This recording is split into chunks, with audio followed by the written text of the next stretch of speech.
Hello guys, तो मेरी Sophia परसेंटर से आपके लिए केमिस्ट्री की एक और नई वीडियो के साथ में, और हम यहाँ पर पढ़ रहे हैं हमारा नेक्स्ट चैप्टर जिसको हम कह रहे हैं एटम्स एंड मॉलिक्यूल्स। एटम्स और मॉलिक्यूल्स में जो हमारा अगला टॉपिक है वो टॉपिक है मोल कॉन्सेप्ट। सो हमको पढ़ना है यहाँ पर मोल कॉन्सेप्ट के बारे में। अगर हम मोल कॉन्सेप्ट की बात करें तो मोल कॉन्सेप्ट क्या होते हैं देख लीजिए आप। डेफिनेशन क्या होगी? It is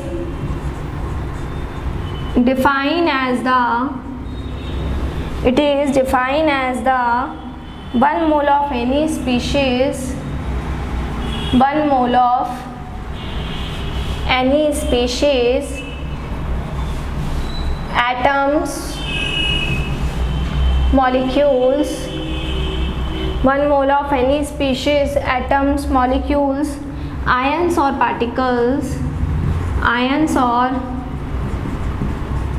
particles, is that quantity in number,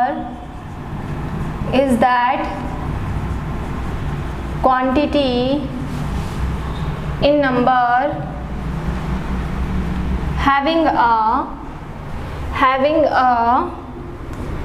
mass equal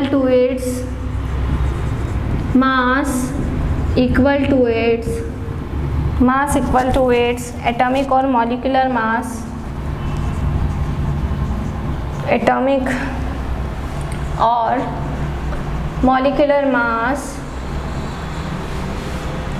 in grams। ठीक है, it is defined as the 1 mole of any species, atoms and molecules, ions or particle is that quantity is number having mass equal to its atomic or molecular mass in grams।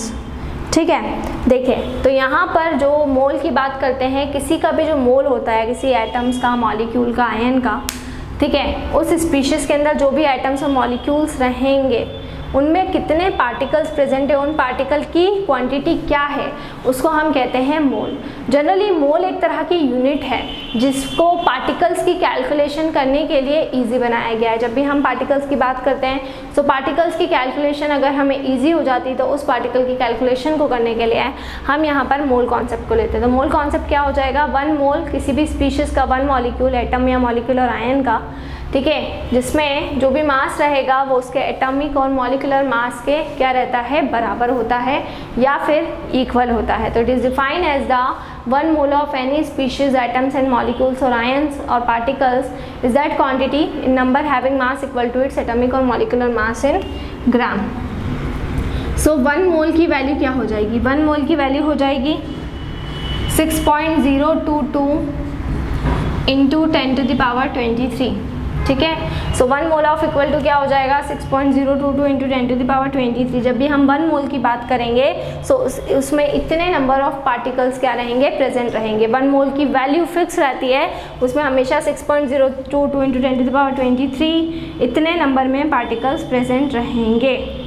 आ रही बात समझ में? ठीक है, अब अगर हमें किसी भी कोई चीज़ भी वैल्यू ग्राम में दे रखी है और उसमें पूछा है कि इसमें नंबर ऑफ मोल्स फाइंड करिए, तो आप नंबर ऑफ मोल्स उसमें कैसे निकालेंगे? नंबर ऑफ मोल्स को निकालने का फॉर्मूला होता है गिवन मास अपॉन में मोलर मास। गिवन मास और उसके अपॉन में क्या आ जाएगा? उसके अपॉन में आ जाएगा मोलर मास। सो जो भी मास आपको गिवन रहता है, जो भी मास आपको दिया हुआ है वो आप रख दें, और उसके अपॉन में क्या रख देंगे? उसके अपॉन में अगर आप मोलर मास को रख देते हैं सो उससे आप इजीली नंबर ऑफ मोल्स की वैल्यू पता कर सकते हैं। जैसे मैंने आपको बोला कि यहाँ पर अगर आप कंसिडर करिए इस फॉर्मूले को, मैथमेटिकल फॉर्मूला अगर हम लिखें सो नंबर ऑफ मोल्स हो जाएगा n, given mass, given weight w और मोलर मास हो जाएगा m। तो n इज इक्वल्स टू क्या हो जाएगा? n इज इक्वल्स टू हो जाएगा w अपॉन में m। ठीक है, अगर नंबर ऑफ मोल्स की हम यहाँ पर बात करते हैं, देखिए सो 6 ग्राम ऑफ ग्लूकोज, इसमें नंबर ऑफ मोल्स पता करना है। So given mass upon molecular mass, number of moles का फॉर्मूला होगा। सो गिवन मास हमको कितना दिया हुआ है बच्चों? गिवन मास है 6, और मॉलिक्यूलर मास की अगर हम यहाँ पर बात करेंगे तो मॉलिक्यूलर मास कितना होगा ग्लूकोज का? मैंने लास्ट वाली वीडियो में आपको मॉलिक्यूलर मास निकालना सिखाया है, C6H12O6, 6 × 12 + 12 + 6 × 16 ठीक है, तो ये हो जाएगा आपका 180 मॉलिक्यूलर मास। ये मैं आपको प्रीवियस वीडियो में दिखा चुकी हूँ, तो जो बच्चों को ये मॉलिक्यूलर मास निकालना नहीं आ रहा है वो मेरी प्रीवियस वाली वीडियो देख के आए, सो उनको समझ में आ जाएगा। सो हमने यहाँ पर कर दिया है 6/180, तो ये हो जाएगा, ठीक है। तो ये बेसिकली आपका आ गया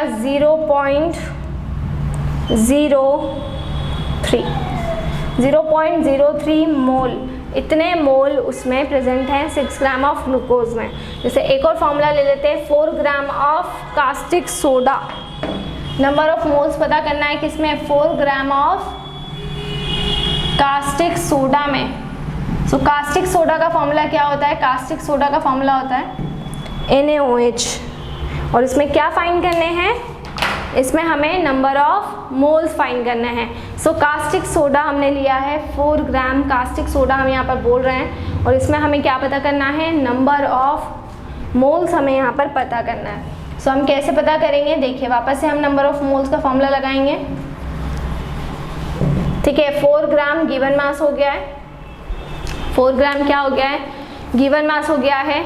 और मॉलिक्यूलर मास की अगर हम यहाँ पर बात करें तो NaOH का मॉलिक्यूलर मास क्या हो जाएगा, 40, तो 4 1 जा 4, 4 1 जा 4 और एक 0, तो ये हो जाएगा 0.1, कितना हो जाएगा 0.1। तो 4 ग्राम कास्टिक सोडा में कितने मोल्स प्रेजेंट हैं, 0.1 मोल प्रेजेंट है, ठीक है। एक और एग्जांपल करके मैं आप लोगों को बता देती हूँ।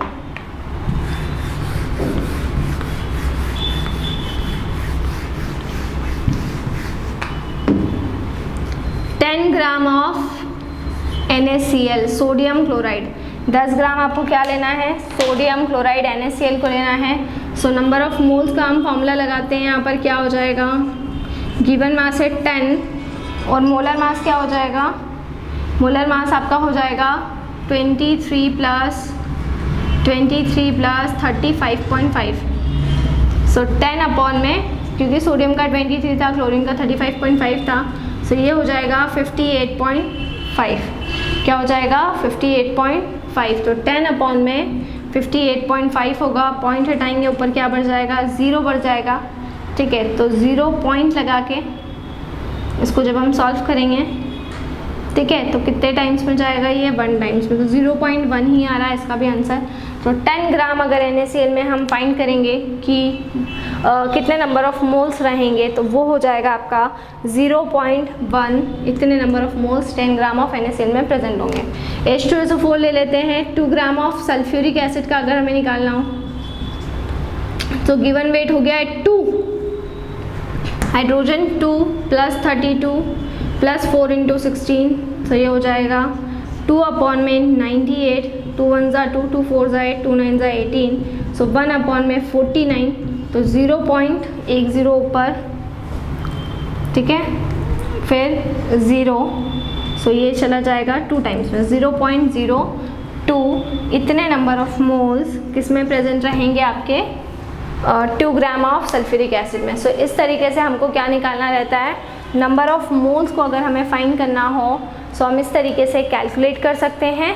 अब ये एटम्स एंड मॉलिक्यूल्स जो आपका चैप्टर है वो यहाँ पर होता है कंप्लीट। जितने भी टॉपिक्स हैं काफ़ी इंपॉर्टेंट है एग्जाम के पर्पज़ से, सो उसको आपको बहुत अच्छे से करना है।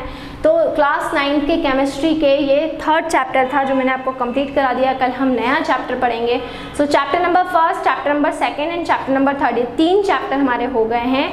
प्लेलिस्ट के फोल्डर में जाएँ, क्लास 9 केमिस्ट्री डालें, सो आपको अभी तक के जितने भी चैप्टर हैं, matter and its surrounding, is matter around us, pure and atoms and molecules, ये तीनों चैप्टर के सारे वीडियोस आपको मिल जाएंगे। सो आप वहाँ पर जाकर इजीली देख सकते हैं और वहाँ से पढ़ सकते हैं। उससे रिलेटेड आपको जो भी डाउट हो वो आप कमेंट बॉक्स में डालें। तो इसी तरह से जुड़े रहिए हमारे साथ में, वीडियोस को लाइक करते रहिए, चैनल को सब्सक्राइब करना ना भूलें। कोई भी डाउट, कोई भी क्वेरी हो उसे आप कमेंट बॉक्स में डाल सकते हैं। और अगर आप हमसे ऑनलाइन होम क्लासेस पढ़ना चाहते हैं, सो हम आपको ऑनलाइन होम क्लासेस की फैसिलिटी भी प्रोवाइड कर रहे हैं। हमसे ऑनलाइन होम क्लासेस पढ़ने के लिए डिस्क्रिप्शन में जाकर सारी डिटेल्स ले लें और हमसे कांटेक्ट करें। घर पर रहें, सुरक्षित रहें, बाहर ना निकलें, बहुत ज़रूरी हो तो ही बाहर निकलें, ठीक है, बहुत ज़रूरी हो तो ही बाहर निकलें। स्टे होम, स्टे सेफ और थैंक यू सो मच। ठीक है। और आपको जो भी डाउट, जो भी क्वेरी आ रही है उसे आप बिल्कुल प्लीज़ कमेंट बॉक्स में डाल सकते हैं, ठीक है। प्लेलिस्ट के फोल्डर में 11th और 12th की प्लेलिस्ट बना दी गई है। 11th 12th के बच्चों को जो भी पढ़ना है कंटेंट वो वहाँ से पढ़ सकते हैं, और कोई ऐसा टॉपिक है जो उनको ऐसा लग रहा है कि जो नहीं हुआ है उनको पढ़ना है, वो आप कमेंट बॉक्स में डालें। Thank you so much. Stay home, stay safe.